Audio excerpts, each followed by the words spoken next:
hinahatulan ng dayuhang walang alam.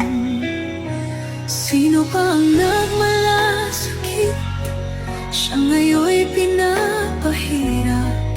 Pilipinas ay lumuluha, hustisyang sigaw ng madlang.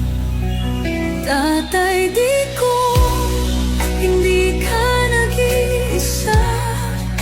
Milyon-milyong puso ang kasama. Ang bayang minahal mo ng tapat, hindi kailanman lilimot sa iyong hirap.